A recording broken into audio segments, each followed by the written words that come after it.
Hey again, it's Mr. Lohn. Great to be back with you. Hope everyone had a terrific Thanksgiving. Spent some great time with family and friends. I'm ready to jump back into some read alouds with you. What do you think? We recently read a book by the author Bob Shea called Shea Bob. Funny book about an alligator that opens up a restaurant. And I have another one of his titles. It's called Pizza for Birds, and I think you're going to enjoy this as much as you enjoyed Shea Bob. Here we go. Pizza for Birds. Another great day, said Bob. Making my famous Shea Bob birdseed for my bird friends makes me so happy. I hope another alligator doesn't open a restaurant the birds like better than mine, thought Bob.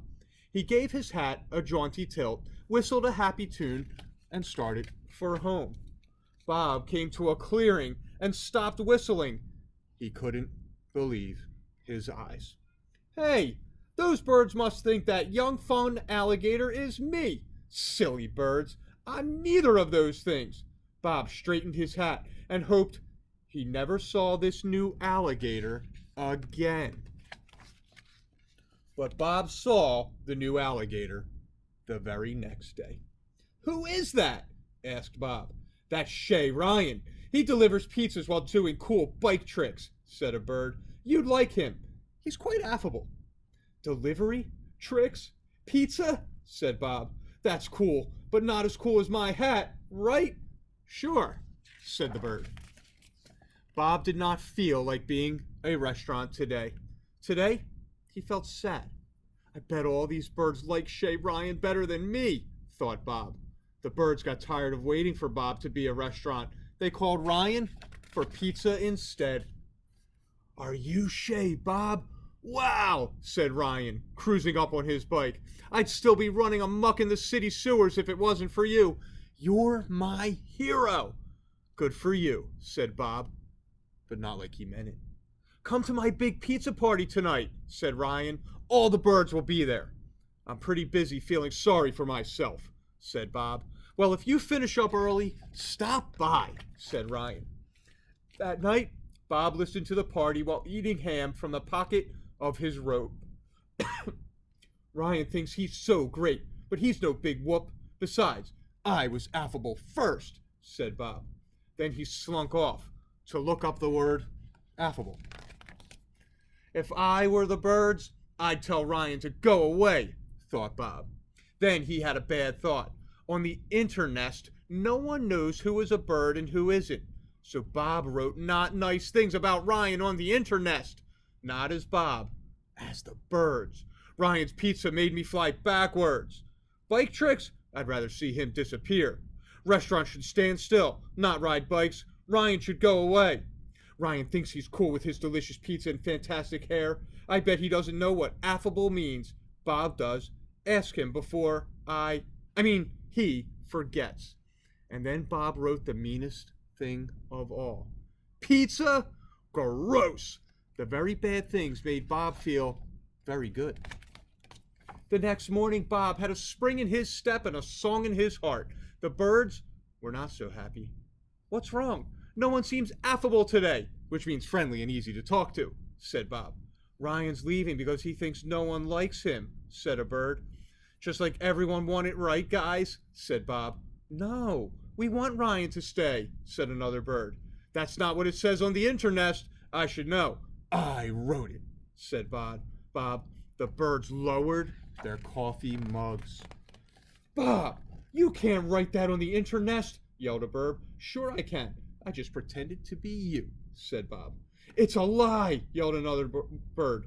It's not a lie. It's a bunch of not true things I made up to get what I want, said Bob. That is what a lie is, yelled all the birds. Ryan ruins everything, thought Bob. The birds are mad at me now. Alone in the dark, Bob thought about the not nice things he wrote. Bob thought about how Ryan must have felt reading the not nice things. Bob thought about how fast ducks' feet move underwater, even though they look so calm on the surface. Bob, I've been looking for you, said Ryan. To yell at me? Asked Bob. No, to give you my last pizza. The birds don't like me. I'm going away to art school. Okay, but no pepperoni. I don't deserve it, said Bob. What? Why? Asked Ryan. I wrote those mean things onto internet, Bob said, and chomped. Chomp, chomp, chomp.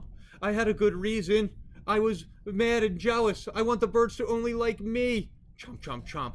They love you and want you to stay. Chomp, chomp, chomp. Oh, this pizza's so delicious, by the way, said Bob. Ryan looked ready to cry. Ryan didn't cry. Ryan got mad. That's not a good reason. I was so sad because of the mean things you wrote. You're a big liar and not very nice. You lied too, said Bob. You said you would not yell at me. I guess we're even. We're not even, yelled Ryan. Bob felt awful. He tried pretending Ryan was yelling nice things instead. Your birdseed is delicious. You're not good at pretending. You have excellent taste in furniture. I really am sorry, said Bob. Here, take my hat and my nose table. You stay. I'll go away to art school. Oh, Bob, I guess even famous alligators make mistakes sometimes, said Ryan. Before I go, you should meet my friends since I met all yours. Let me make some calls. My city friends love your birdseed, said Ryan, like the birds love my pizza. This is so fun, said Bob. I can't believe the birds wrote those not nice things about you, especially since it was me. Still think pizza's gross? Asked Ryan as he pedaled away. Not as gross as a sappy ending, said Bob. You mean like if we teamed up? The worst, Ryan laughed. That'd be hilarious, Bob smiled. And from that day on, Bob and Ryan shared a restaurant, the birds, and a friendship. And no one had to go to art school. So I love how Bob realized his mistakes.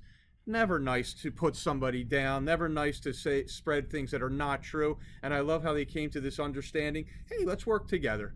A terrific story that ended up with a couple of new friends and bonus food for the birds. All right, McGinn, we'll be back with more read alouds as the week goes on. I'll talk to you soon. Take care.